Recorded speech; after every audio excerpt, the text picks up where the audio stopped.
can take specifically from Sorkin, it's this next thing, that you have to have conflict in every single scene. If there is a scene that is just moving plot forward, take it out. Find a way to redo it. Try to find a way to add conflict. Sorkin does this. I mean, what did I say earlier? 156 scenes? I guarantee you there's 156 pieces of conflict in every scene. A good example of that is page 87, 88, where Sean discovers Facebook. Sean is the character played by Justin Timberlake, the guy who started Napster, and he sort of like bullies his way into being involved with Facebook. And while his girlfriend or his female friend is showering, he discovers this on her laptop and he wants to know more about it. Like, how does she get in it? You know, because in the beginning with Facebook, you had to be invited. And he has no patience. And so this scene could have been written 100 different ways, because the whole point of the scene is really just him discovering Facebook. That's it. So if I told you, write a scene where this guy Sean discovers Facebook, 100 people could give me 100 different scenes. But how many of those scenes would have conflict? Here he throws in conflict simply just by throwing in a snake. So if you can't think of anything, throw a snake in there. Here in the scene, Sean's trying to get her attention to ask her questions. She's ignoring him. She can barely hear him. She's in the shower. He's like, Amy. She's like, what? Yeah, what? Can you come out here just a second? She's not moving fast enough for him. So Sean says, there's a snake in here, Amy. She's, what? And Amy grabs a towel, jumps out of the shower. Where? Stumbles into the room, and there isn't a snake. But this is something Sorkin threw in there, a little conflict, a little elevated drama, just to get through the scene. So it's not just this guy finding Facebook. The point is, conflict comes in lots of flavors. It's not just arguing and screaming at each other. So this is where you got to find your conflict. Because remember, from my days as an old high school English teacher, there's internal conflict and external conflict. This other one's a good example of using internal conflict, but making it visual so that we can all see it externally. And he adds this to a scene. This is on page 56 when Diva discovers that he's been betrayed and this website called The Facebook exists.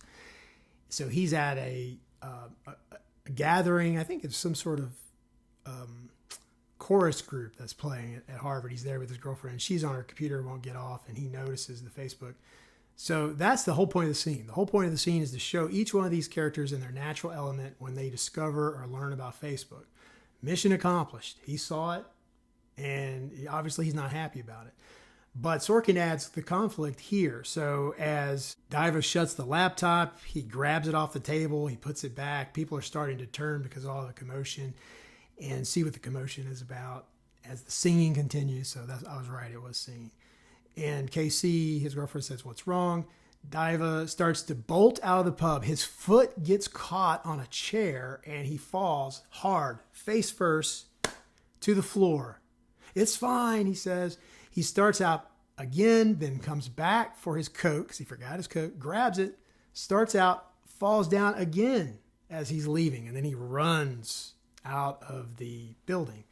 So this is the little things. This is how you polish a screenplay, by adding conflict in every scene. So the conflict there is internal, him struggling with his balance and being able to control his emotions and try not to make a scene.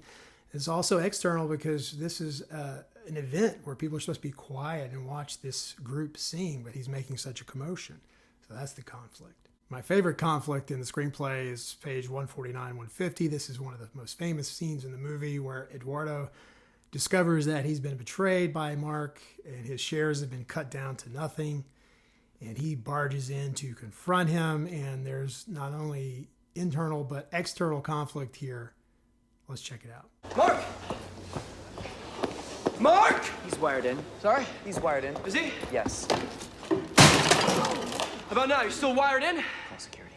You issued 24 million new shares of stock.